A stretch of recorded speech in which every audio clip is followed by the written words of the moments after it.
Thank you for tuning in on this China Café podcast. My name is Monique Knapen. I am the chair of the Association Netherlands-China. I hope you will enjoy our VNC China Café podcast. If you're interested in our other VNC activities, please visit our website of the VNC, vnc-china.nl. And if you want to receive our updates regularly, our newsletters and our magazine, then you can also consider become a member. Then you will always be updated. Thank you.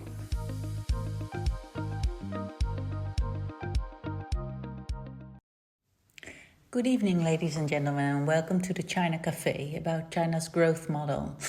Tonight we will explore one of the most significant economic shifts of our time, the transformation of China's growth model and what it means for the rest of the world, and for businesses in particular. Following the collapse of China's property bubble in 2020, many expected Beijing to stimulate domestic consumption to compensate for the slowdown in the real estate sector. Instead, China chose a different path, doubling down on manufacturing and exports. Today, China accounts for roughly 35% of global manufacturing output, and some projections suggest that this share could approach 50% by 2030. Is this a temporary rebound, or are we witnessing the emergence of a fundamentally new Chinese growth model? Our guest tonight hardly needs an introduction. Helene Mees. She's an economist, author, and public commentator known for her sharp and often unconventional views on economic and geopolitical developments. She has followed the rise of China and its impact on the global economy for many years and is never afraid to challenge prevailing narratives. Helene, welcome. Well, we have been discussing this topic already a few weeks ago. I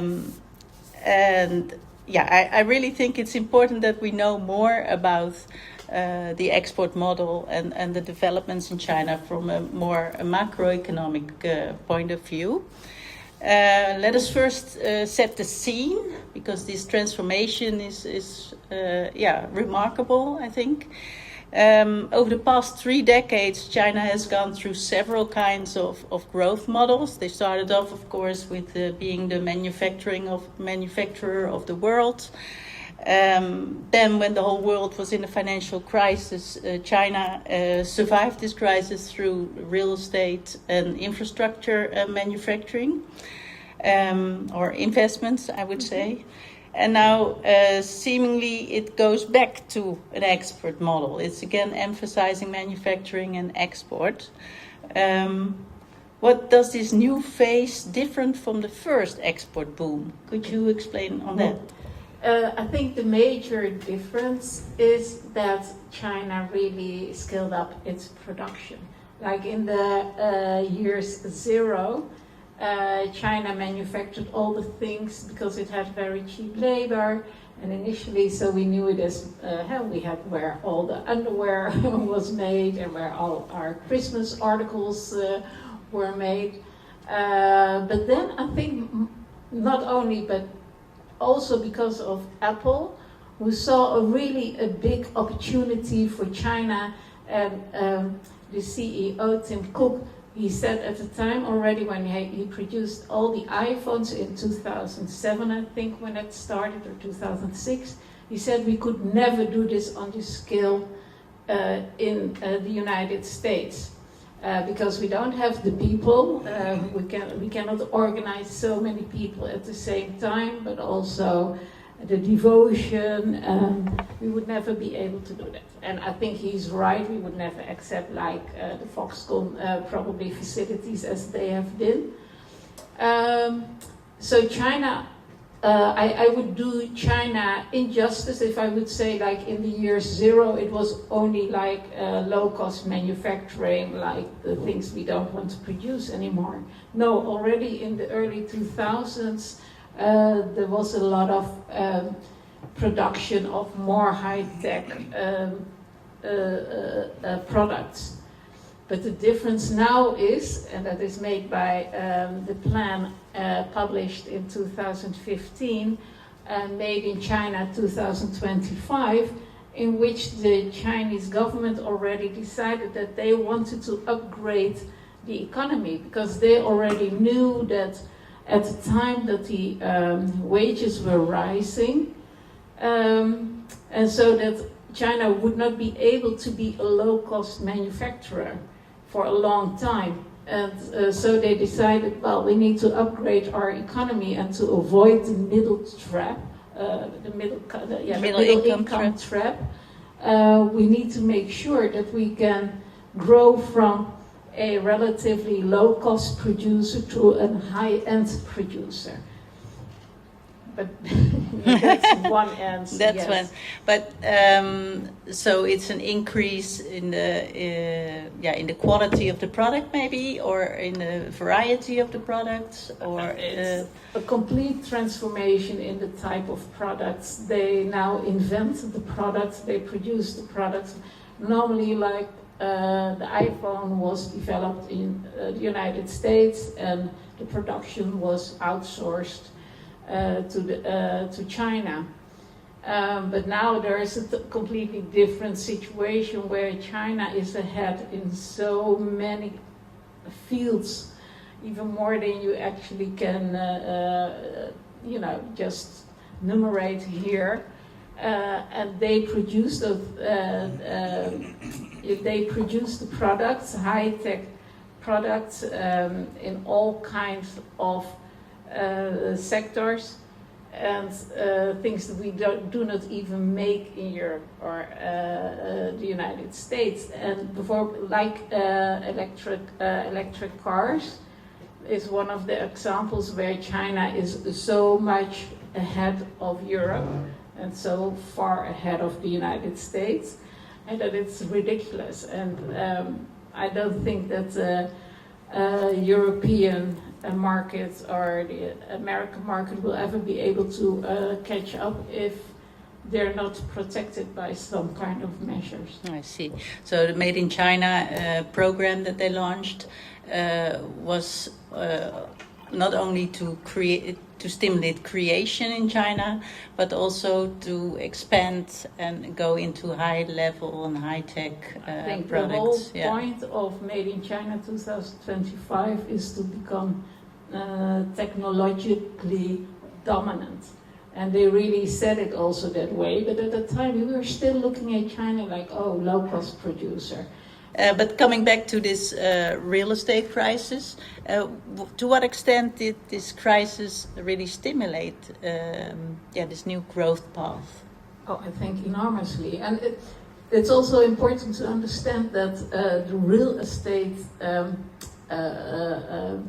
the bursting of the real estate bubble, because I think economists like Kenneth Rogoff, together with the Chinese economists, they said like, well, the Chinese real estate bubble was as large as the one in Spain, for example, and it was huge. Like in Spain, real estate was at 1.28% of GDP, and that was in China as well. So at the end of the second decade, so between 2010 and 2020, so around 2018, the real estate accounted for 28% of Chinese GDP, which is huge. Disastrous, yeah. Yeah, that's quite, and it's not even like that suddenly all the confidence ebbed away. No, it's really been very conscious. I think that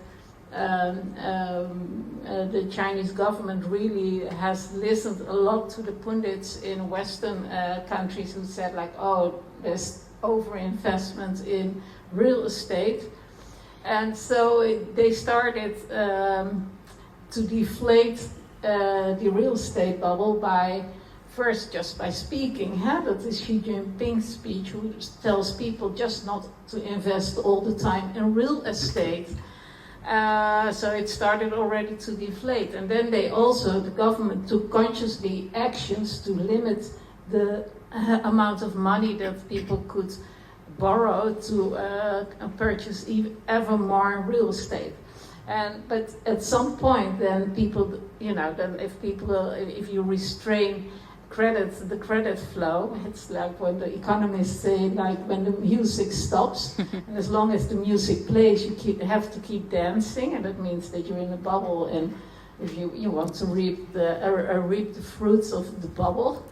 But if the money flow stops, and that's what the Chinese government actively did, so then you got that whole real estate companies like Evergrande, they couldn't make, they could not make their promises, they couldn't carry them out anymore.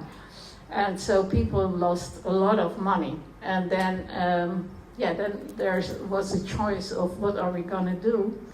And I think so far I felt like, okay, the Chinese government really listened to what Western pundits told them, like, okay, there's a real estate bubble, and you have to be cautious about it. You should make an end to it. But they did not listen to the other part, like, oh, okay, now you have to transform the economy to a more consumption-based economy, because Chinese consumption, in comparison to, for example, Western economies, and we don't have all to be a consumption society like the United States is. No, please no. But still, the consumption rate is very low. And actually, if you follow all the growth numbers that come out every 3 quarters, you always see that exports accounts for a lot of the growth. And so if the Chinese economy year-on-year growth with 4.5%, then you see that export always grows at about 7%. And like the last 1-2 years, it always has been that consumption has only grown by 2% or so. Yeah, lagging behind. Western models would then promote consumption, but Beijing decided to invest more in manufacturing and in export. Can you explain why they made this contradictory decision? Well, I think there's more prestige in producing, manufacturing, especially if you don't just produce Christmas articles, but especially if you're really able to produce high-tech manufacturing, in which you really see that you outcompete Europe, which is not that difficult, but especially the United States. So I think it is cause for more pride. It's standing, and on the other side, I think there are more reasons. I think China is still very much the idea we grow old before we grow rich. They don't say it as much anymore, but I know when I did my PhD research in China, that was in the end of 2009, 2010, that was really something that was really in conscious their mind, problem. Conscious. They were very conscious of the problem, and I think with the whole decline in population growth, the problem actually becomes more acute. So I think they know that consumption is not going to drive a lot of growth, and it's not going to drive wealth creation. So that would be one reason. That's the second reason. There's a third reason, and that is, of course, that both under President Trump in his first term, and certainly under President Biden, that China pretty much decided we don't want to be dependent, because the soybeans, they could not still survive from the United States, if there were any, all the measures that Trump initially took. But Biden, who actually really wanted a decoupling from China, and then really made it very difficult for China to get any kind of chips. I think that is a third reason. And I think an important reason is that if they look at consumer societies, like consumption-driven societies like the United States, but also Europe, I don't think that Xi Jinping likes it, what it does to people. The entitlement, the not eagerness.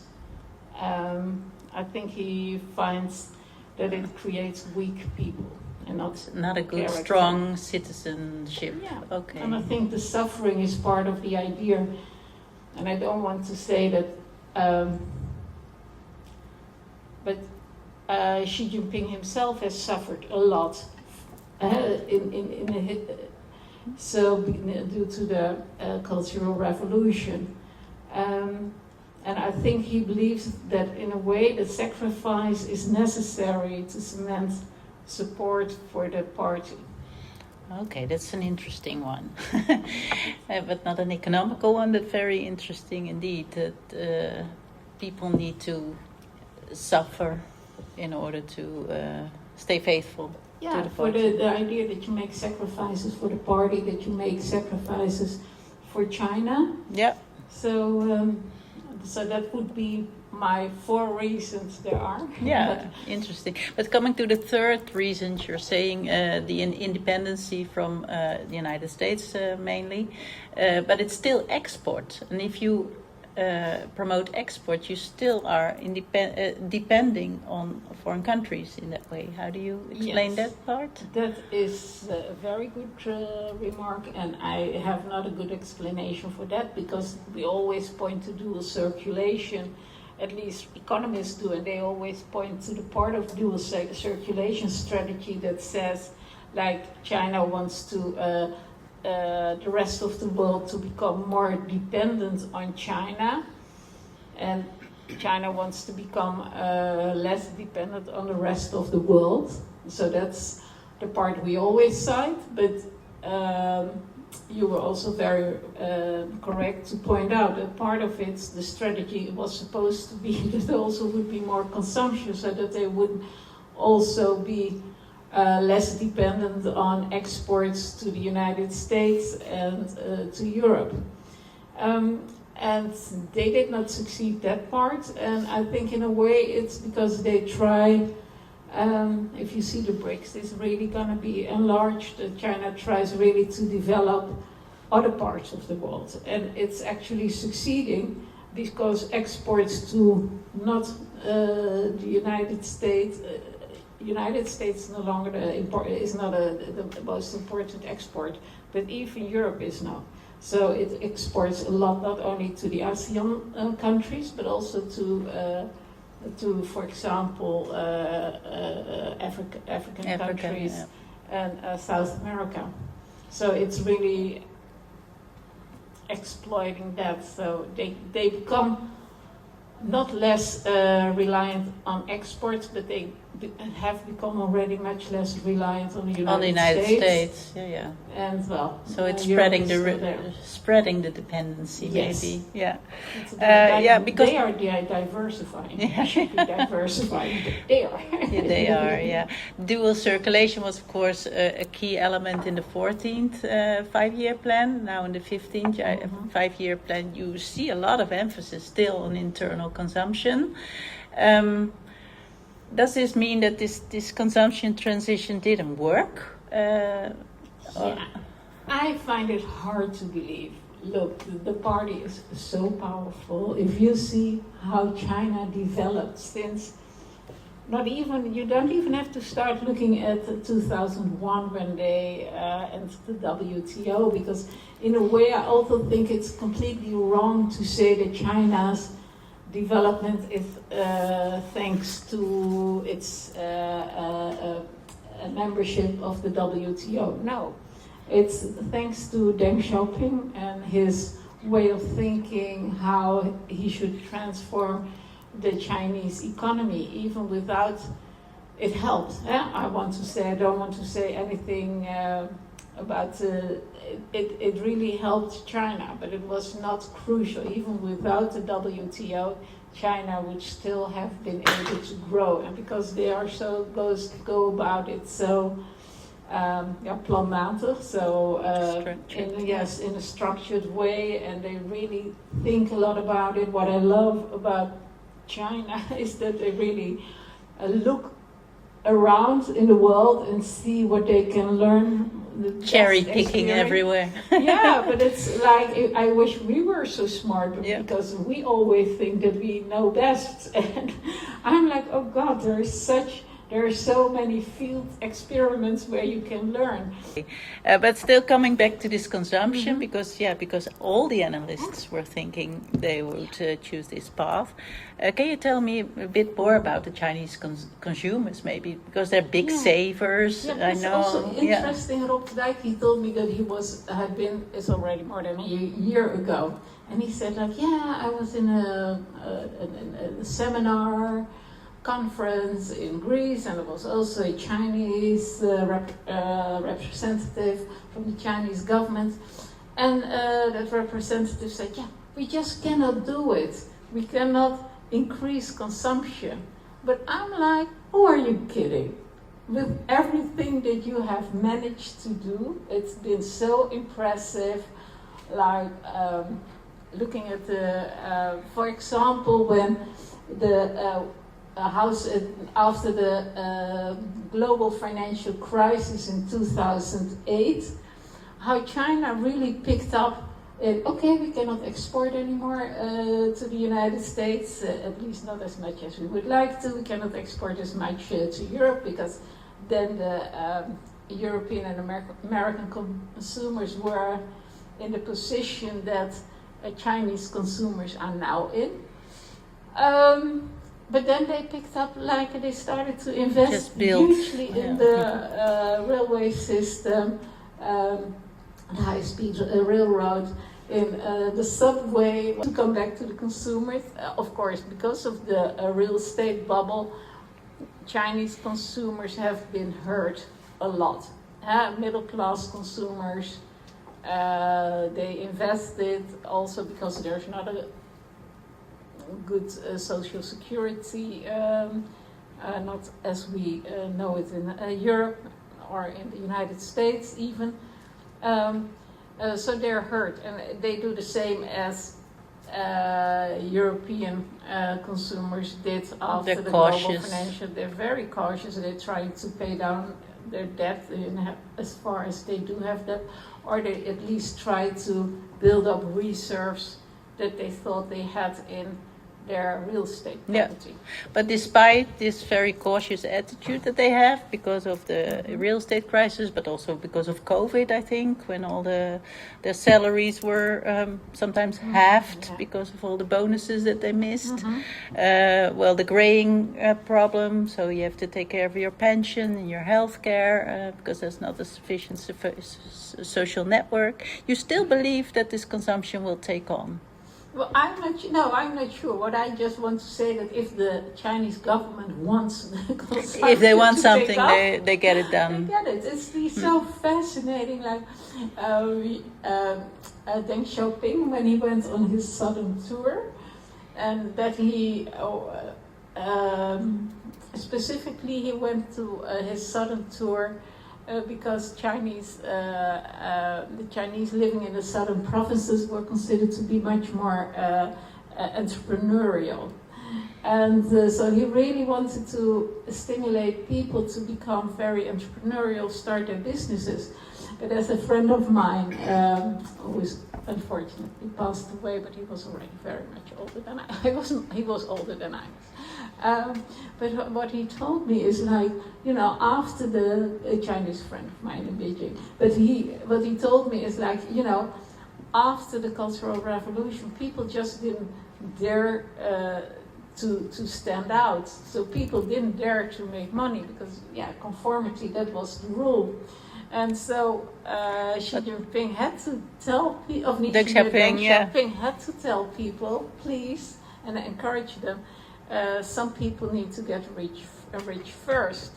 And as an economist, I think it's so smart thinking, because if you have, I think at that time it was still a bit less than 1 billion people, but it's very difficult to lift 1 billion people at the same time out of poverty. What you want to have is that people get rich first so they can employ other people, and then they can become more.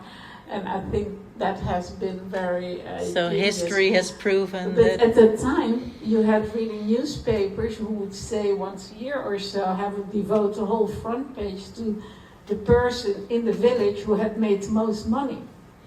To stimulate praise people. them, to stimulate them. Well, they could now, of course, also have a whole newspaper Yeah. articles stimulating people to spend more. So Xi Jinping is just keeps on telling people, do consume. It's good to consume. It's good for China. It will definitely happen. Xi Jinping's speech is very influential. Robiette would wish that his speech was as That's influential. no comparison. And I think he doesn't really use it as much to stimulate consumption, because I think he doesn't want to have a consumption society, because I think he sees what's happening in Europe, he sees what's happening in the United States. People are not, so he also sees that, okay, if people are consuming a lot, it doesn't make them much happier, they're not satisfied. So. Okay.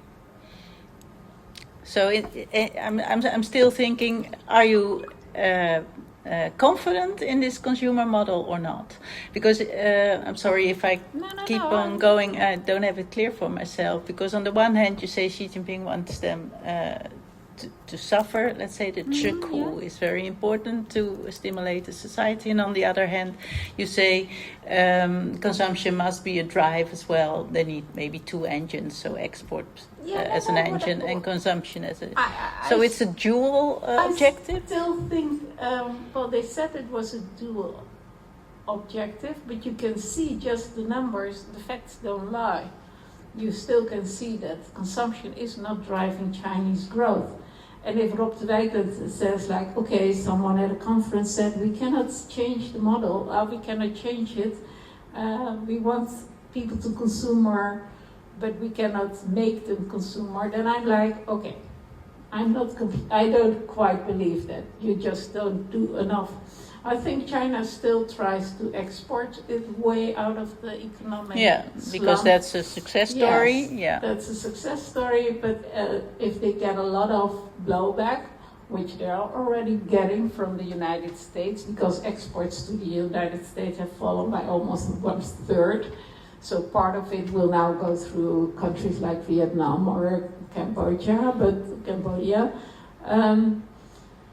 But if he gets a lot of blowback from Europe, then maybe he's gonna think, okay. Pull the consumption engine as well. Yes. Yeah. Okay. Now going to this, the high-end, high-tech, strategic sectors that China is now promoting so much, like electrification and green energy, AI, infrastructure, semiconductors. How would you say, how sustainable is this strategy? Because there is an end to that as well. Yes. So the pre-COVID trend, so it increased a lot. And if you see here retail sales, you see not that sustainable in the sense that the United States has taken steps to limit Chinese imports from the perspective of US, and they were very successful at that.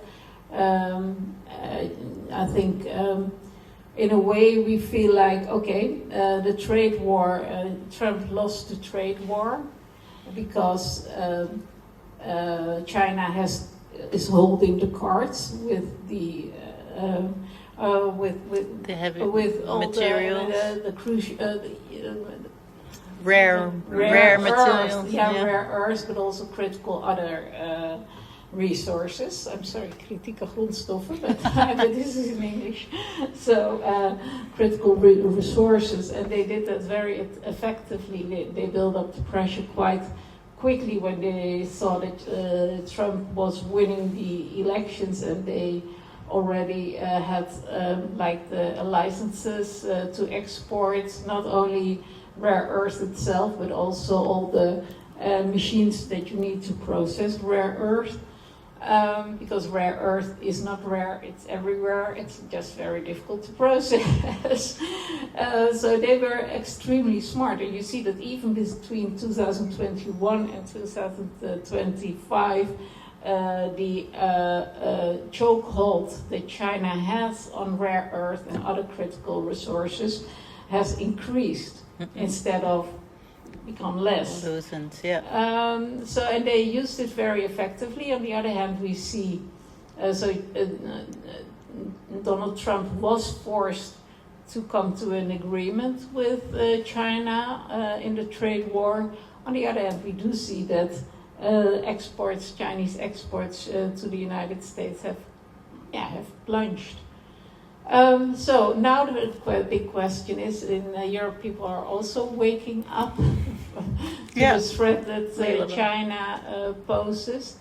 And then the question is, they already tried like 2 years ago, 1.5 years ago, to have a tariff, put a tariff on Chinese electric vehicles. But it's so difficult to get a consensus in Europe. So at that time, what China then is doing is like they really are, for example, they are very close with Spain. So they play it bilateral, right? Yeah, so they really try to drive a wedge, and it's not even they try to, they're very effective in driving a wedge between the countries in Europe. And then finally there was some kind of agreement on having an import rate on electrical vehicles, but then they did not include the hybrid ones. And but almost everyone has a hybrid car, so it didn't amount to much either. And they're very clever about how they retaliate. Like, so if there's an investigation into China, the export of Chinese electric vehicles, then they start to cut this. China starts an investigation in meat coming from Spain, and they play lots of cards. They play a lot of cards, and so of course they can also hurt the United States, and they also really try to hurt states where Trump is dependent on for his support in Congress. But still, Trump can make decisions, and in Europe we need all member states together to get to a decision, and that's kind of difficult. That's hindering us. Yes. You also hear the problem or the accusation maybe from Europe and the United States that China is producing overcapacity. That in that way they are ruining all the markets with this overcapacity. But on the other hand, in that kind of situation, you have lower prices, and there are chances maybe for business people in this situation. How would you reflect on overcapacity and the accusation of that? I think for China it's really difficult for not to produce overcapacity. I think it's kind of embedded in the system. They don't tax profits, but they tax production. Volumes. So that already stimulates central governments to make sure to realize a lot of volume of production instead of having companies compete for the highest profit. So companies are actually just loss-making in China. So, and it also goes at the expense of Chinese citizens. Because subsidies in China, just a new study by the OECD shows are 8 times as high as they are in Europe and the United States. So that's really huge. And China already has the advantage that it has, because it's very early on electrified its economy, that there's a lot of cheap energy. And if you see in America, they have, of course, have their own energy, new resources. They have their oil fields, but they also have their shale gas. And Europe has a very difficult time competing. So then the question is, Are they to blame? Yes, they are to blame. But this is great power competition, so I can't blame China for wanting to be, The to winner, vie yeah, for yeah. and to be the hegemon instead of the United States. Is there a role for the WTO there? I think that the WTO doesn't play an important role anymore. I think we need to be, the United States doesn't contribute anymore to the WTO, so we don't have a panel anymore that can decide any conflicts.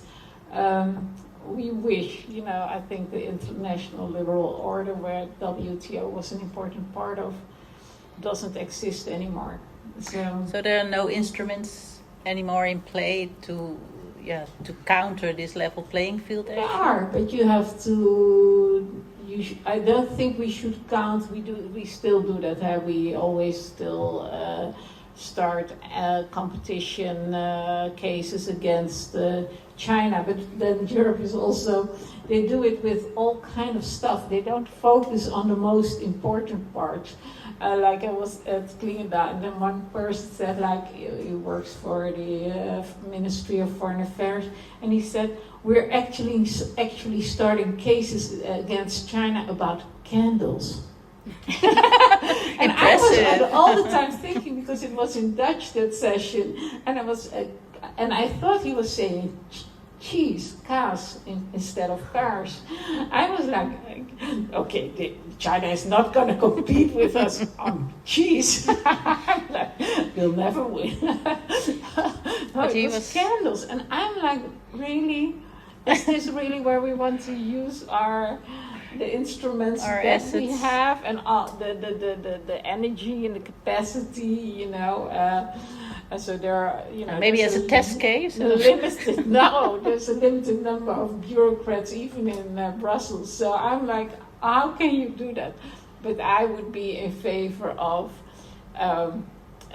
course, we have much more that we can do. We can, for example, give subsidies to cars that have been either produced in Europe, so make a bit what the IRA, it was, I think, Inflation Reduction Act did for the United States under Biden.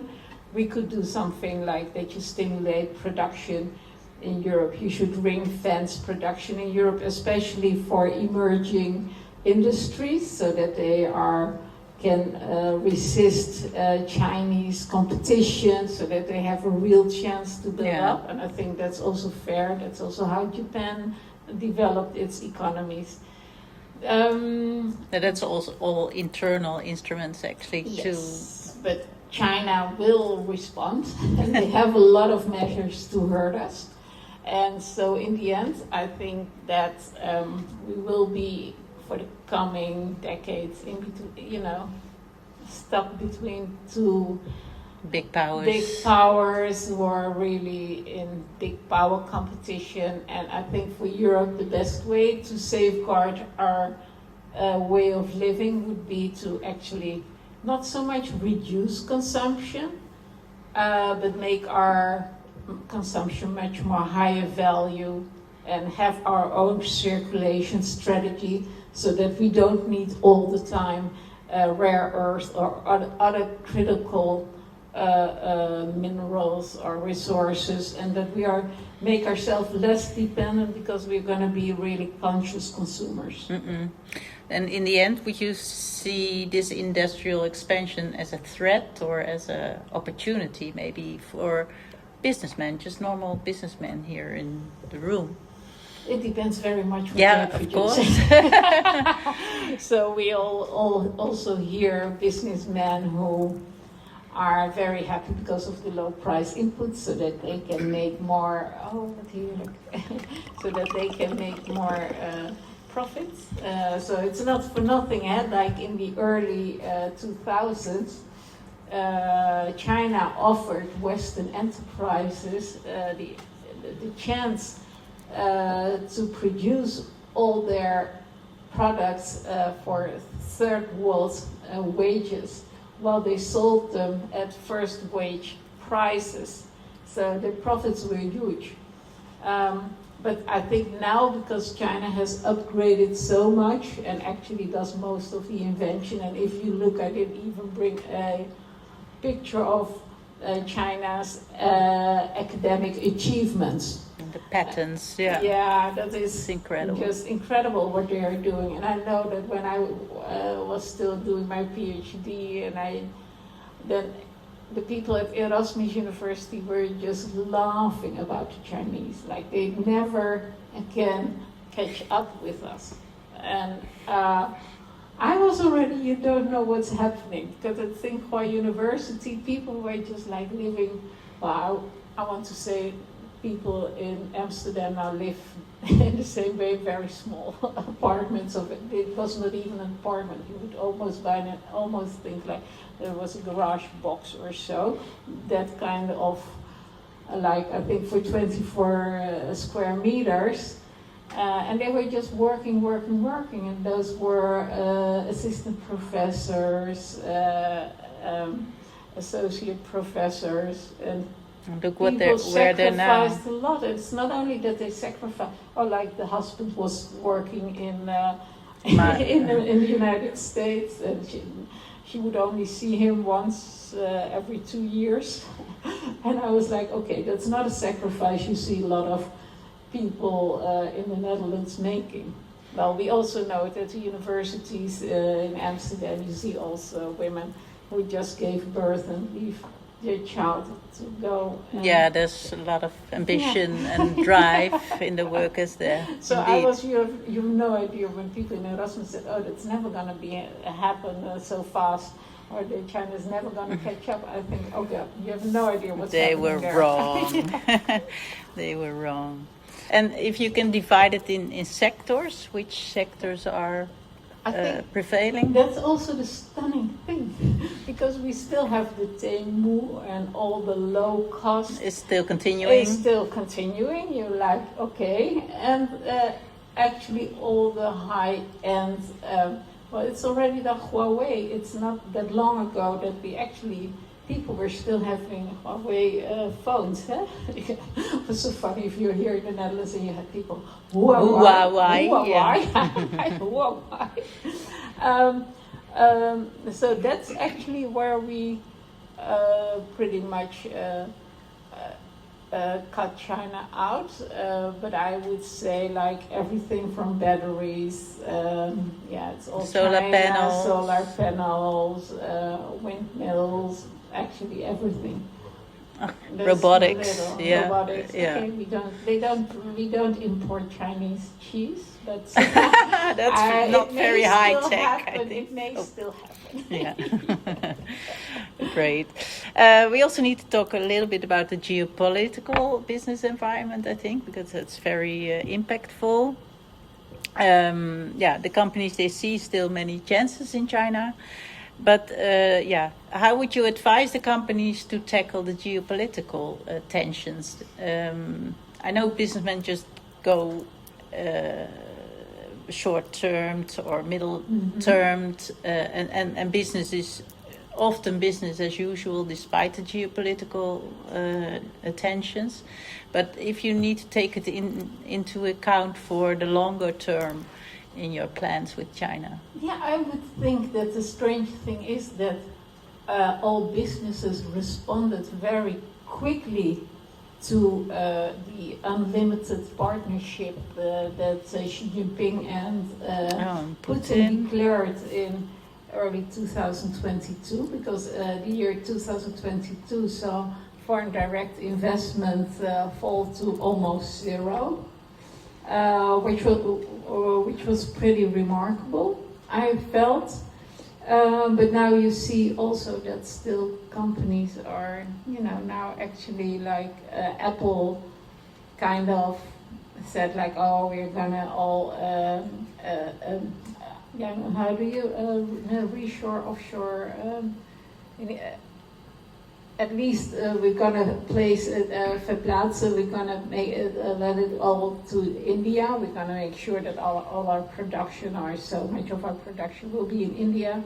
And you see that after a couple of years, then they think, oh no, I can't do the same in India as I've been doing in China. So okay, let's continue in China. So it's not like when Trump went to China, like last month. He still, both Elon Musk and Tim Cook went with him. So I think, and that's, do we ever hear about the Uyghurs still? So in a way, China has a way to just keep on going what they're doing. Very and then stoic, we yeah. kind of get used to it. And then we think, okay, China is not going to change, so then, okay, then we'll have to live with this. So, and somehow we cannot shake ourselves of our China addiction. So that's, But many businesses, they do have the China plus one strategy. So what you mentioned, maybe incorporating India as a sourcing market or export market. But I think that's been very limited. I think we only have to go back 3 months with Nexperia. And in the week that it was all came out in the open, what the Dutch government had done, within a week, the German, it's not even, I think, the German Minister of Economic Affairs, but the German industry was already heavily lobbying in Brussels for the Netherlands, that the Netherlands had to retract their measures against Nexperia. So it didn't make us look very strong as Europe. So no, but China plus one as business strategy would mean that you. I understand. Yeah. It would be a good idea, but I don't see them doing it. Because if they were actually doing it, they would not have been so. I would not have been so anxious about China cutting supplies of actually low-end chips. Yeah. These were not even high-end chips. I think that's the shocking part of it. Yeah. That within a week or so they would already run out. So that doesn't suggest the plus one, because it's a very good strategy. That doesn't support it, yeah. Actually, they should diversify. China diversifies, but we don't. And I think here all the companies are still very much in focused on low cost and making as much profit as they can. And China subsidizes also to make companies dependent on Chinese inputs. So I think it's a very good idea that the European Commission now proposes that companies will be obligated to diversify and to have at least 3 suppliers, not even the China plus one, but even more. Which I think is a brilliant idea, but then there was support for 4 countries, including Spain, and one day after it's published that Spain supports the measure, withdraws Spain again. already withdraws. So I don't know if Europe should unite and be forceful, and it's difficult. At Ukraine they kind of do it, not enough, but still they kind of make they take a stand with regard to China. They have not yet done it, but who knows? Yeah. So it's still an internal problem for a big part. Yes. Yeah, but it's also a problem of the difficulty with the companies is they just want to make profits. So their vision should be. They're very much with the short term, and in a way, I think we should stimulate them, even financially, to be more robust, because the more robust our companies are, the more robust compete. We can be. Yeah. So it's not fair to just blame the companies, but on the other hand, I'm like, what did you learn from COVID crisis? There should be something, you had then war rooms and ideas about, because then we also have a lot of supply chain problems, not because we are blocking Chinese imports, but because they could not be imports because of all the measurements. Yeah. We're almost at the end of this interview. Just one last question. In 2016, you wrote the book The Chinese Bird Cage. Sorry. At that time, China seemed unstoppable, was very profound. If you would write this book again, what would you change in that? I would think the Chinese birdcage kind of became a reality. Chinese birdcage, we were warned, it's come from the diaries from the prime minister, I think, during the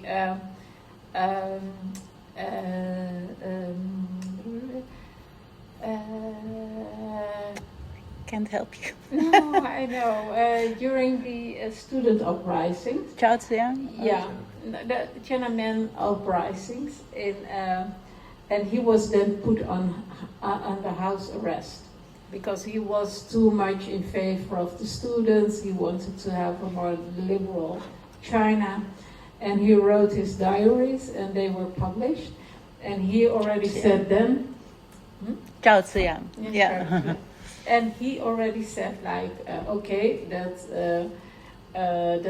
he already warned us that the hardliners in China wanted to have a birdcage economy, and that meant that the birds, that was the market economy, that the cage was that's communism, the central planning, and the Communist system. Party, the system. And I already wrote a column back then saying, like, okay, if you don't watch out, we all become birds in the Chinese bird cage. And it actually, it may turn out. I think in China it's already clear that that's how the society is organized, that it never became really liberal. So if I have to read the book again, I would still start with telling this story, because I think it's so significant to know about China and how even when you see the market flourishing and people do have individual liberties, still to think about the Chinese birdcage. And I still think that China growth, it's not going to end. I still think China will pose a huge problem for us in the coming 2-3 decades. But I must say, the population decline is so significant, because even if you take the prognosis now by, I think it's the United Nations, that says that it may be that China's population declines to almost half of what it's now. That's still, compared to the last birth rates, it may still be too optimistic. Okay, so meaning that the population will be even less. Yes. So the economic power as well. Yes, then economic power, that's going to be difficult. I don't think they can fill the country with robots. So that's going to be very interesting, but we will not see that effect. It's 20 years from now, right? It will take 20 years. So in the coming 20 years and in great power competition, I think we still will have a very difficult and very unsettling times ahead. We will follow you to learn about this. I thank you very much for all your input, and I know there's a lot of knowledge in your heads that you want to share. I hope we have enough tapped into your mind about this growth model. I brought you a present, and I really like giving it to you. It's a Chinese white wine that we drank at the State Guest House last year, so it's an excellent wine. You're very lucky.